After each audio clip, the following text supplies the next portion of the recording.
নমস্কার সকল জ্যোতিষ অনুরাগী এবং সহপাঠীদের। আজকের একটা ইন্টারেস্টিং টপিক যে আমরা বিজনেস করব না চাকরি করব। এটা মোটামুটি 100 জনের মধ্যে 90 জনের মধ্যেই একই প্রশ্ন থাকে।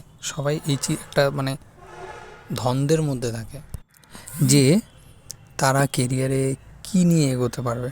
ঠিক আছে, এবার এই সিদ্ধান্তে যদি আমরা একটু সহজ করে বলি তাহলে প্রথমে দেখতে হবে যে বিজনেস বা চাকরি কে করবে। আমি নিজে করব। এবার আমি যদি নিজে হই তাহলে আমাকে লগ্ন খুঁজতে হবে, অর্থাৎ লগ্নপতির কী অবস্থা আছে সেটা দেখতে হবে। ঠিক আছে, লগ্নপতি থেকে কি দেখে বা লগ্ন থেকে আমরা দেখি কি ব্যক্তির ইচ্ছা, ব্যক্তির ব্যক্তিত্ব এবং ব্যক্তির শারীরিক সামর্থ্য। তাহলে গায়ে জোর নেই কিন্তু আমার কাছে কর্মযোগ প্রবল, তাহলে কী লাভ হবে, তাই না? আচ্ছা, এরপরে আমরা কি দেখব, দশম ঘর, সপ্তম ঘর এবং ষষ্ঠ ঘর, এই তিনটে ঘর আমাদের ওতপ্রোতভাবে জীবিকার সাথে সম্পর্কযুক্ত। তারপরে আছে কি একাদশ ঘর এবং দ্বিতীয় ঘর। ঠিক আছে, দ্বিতীয় ঘর হচ্ছে অর্থ, একাদশ ভাব হচ্ছে ইচ্ছা প্রাপ্তি। দেখলো কর্ম করছে ব্যক্তি কিন্তু ইচ্ছা পূরণও হচ্ছে কিন্তু অর্থ আসছে না, অর্থাৎ দ্বিতীয় ঘরকেও দেখতে হবে। ঠিক আছে, তো এবার আমরা আরও যদি সহজ করে বলি, প্রথমে দেখতে হবে কি, যদি চাকরির ক্ষেত্রে হয়, চাকরি মানে হলো অন্যের অধীনে কাজ করা এবং নিয়মিত পারিশ্রমিক পাওয়া, মানে একটা নির্দিষ্ট টাইমের পরে, কেউ মান্থলি, কেউ উইকলি, ঠিক আছে, কেউ 15 দিনে বা কেউ ডেলি একটা পারিশ্রমিক সে নেয়। এবার এখানে দেখতে হবে যে ষষ্ঠ ভাব হলো কি, সেবা বা দাসত্ব এবং প্রতিযোগিতার ঘর। যদি জাতকের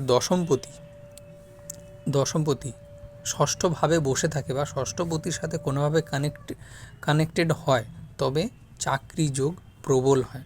দশম ভাব হচ্ছে আমাদের কেরিয়ার, মানে আমাদের প্রফেশন। এবার ষষ্ঠ ভাব হচ্ছে কি সার্ভিস সেক্টর, সেবা ভাব, যেখান থেকে আমরা অন্যের অধীনে কাজ করি।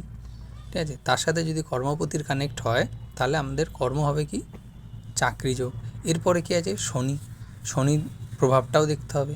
শনি কী করে, লেবারের কারক। ঠিক আছে, সেবা বা লেবারের কারক। শনি যদি দশমভাবে বলবান থাকে বা দশমপতির ওপরে কোনো প্রভাব ফেলে বা কোনোভাবে কানেক্টেড থাকে তবে ব্যক্তি সাধারণত চাকরিই করেন। এইবারে চাকরির মধ্যে আবার দুটো পার্ট আছে, একটা হচ্ছে গভর্নমেন্ট সার্ভিস, আরেকটা হচ্ছে প্রাইভেট সার্ভিস। এইবার গভর্নমেন্ট সার্ভিস হতে গেলে আগের দিন আমি একটা ভিডিও করেছিলাম, যদি কেউ না দেখে থাকে তাহলে অবশ্যই দেখে নেবেন। সেটা হচ্ছে সরকারি চাকরি কারা পাবে বা চাকরি কাদের জীবনে আছে।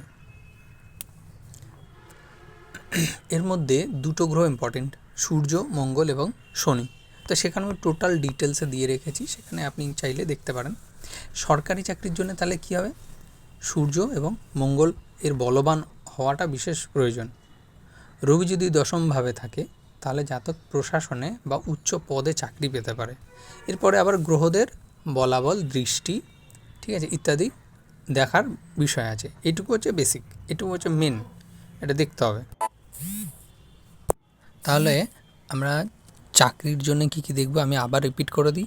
লগ্নপতির অবস্থান, ঠিক আছে, লগ্নপতির সাথে যদি দশমপতির কোনো কানেকশান থাকে, ঠিক আছে, তারপরে কি ষষ্ঠ ভাবের সাথে যদি দশম ভাবের কোনো কানেকশান থাকে বা দশমপতির কোনো কানেকশান থাকে, তারপরে শনির যদি প্রভাব থাকে কোথায়, ষষ্ঠভাবে, এবং দশমপতির সাথে যদি শনির কোনো প্রভাব থাকে, এবং সূর্য ও মঙ্গল, এগুলো হচ্ছে সরকারি চাকরির জন্য জরুরি। সূর্য যদি দশমভাবে বলবান অবস্থা থাকে বা মঙ্গল যদি বলবান অবস্থায় থাকে তাহলে কি জাতককে প্রশাসনিক সেক্টরে প্রভূত মানে উন্নতি দেয়। ঠিক আছে, আচ্ছা, এবার যদি আমরা দেখি, ভিডিও লম্বা হয়ে যাচ্ছে, যদি আমরা বিজনেসের দিকটা দেখি, ঠিক আছে, যদি ব্যবসার স্থানগুলো কী কী, ওই যে প্রথমে বললাম লগ্নপতি, কারণ ব্যক্তি নিজে ব্যবসা করবে, অর্থাৎ ব্যক্তি নিজেকে ইনভলভ করতে হবে। লগ্নপতি যদি সপ্তম ভাবের সাথে কোনোভাবে কানেক্টেড হয়, অর্থাৎ সপ্তম ভাব হচ্ছে অংশীদারিত্ব এবং জনসাধারণের সাথে লেনদেনের ঘর, এটা ঠিক আছে, ব্যবসার মূল বিচার এই ঘর থেকেই হয়। দশমপতির সাথে সপ্তমপতির সম্পর্ক যদি কোনোভাবে হয়ে যায় তাহলে কী হবে, ব্যক্তি ব্যবসার যোগ তৈরি করবে, মানে ওই ব্যক্তির জন্মছকে ব্যবসার যোগ তৈরি হবে। তারপরে যে বুধ হলো বুদ্ধি, হিসেব নিকেশ এবং বাণিজ্যের কারক গ্রহ। ঠিক আছে, যদি বুধ বলবান হয়, বলবান কী করে হবে, প্রথম ভাব, চতুর্থ ভাব, সপ্তম ভাব এবং দশম ভাব সক্ষেত্রী, ঠিক আছে, মানে কোণে যেমন 1, 5, 9 যদি থাকে তবে ব্যক্তির মধ্যে কী হবে, সফল ব্যবসায়ী হওয়ার গুণ থাকবে। ঠিক আছে। এরপরে কী আছে, একাদশ ভাব, যেটা আরও ইম্পর্টেন্ট। একাদশ ভাব কি? এটা হচ্ছে লাভের ঘর, অর্থাৎ ইনকামের ঘর, এটা হচ্ছে আয়ের ঘর, ঠিক আছে, ইচ্ছা পূরণের ঘর।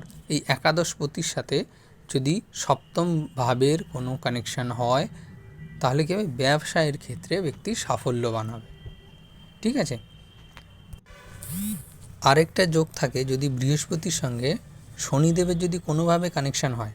বৃহস্পতি হচ্ছে অর্থ, ঠিক আছে, সম্পদ, আর শনিদেব হচ্ছে কর্ম। যদি এদের সাথে কোনোভাবে কানেক্টেড হন তাহলে কী হবে, যে এরা খুব অল্প বয়স থেকে কর্মজগতে প্রবেশ করে যাবে। এছাড়া আরও অনেক যোগ আছে যেগুলো জন্মছক বিশ্লেষণ করে তবে একদম পারফেক্ট হওয়া যায়।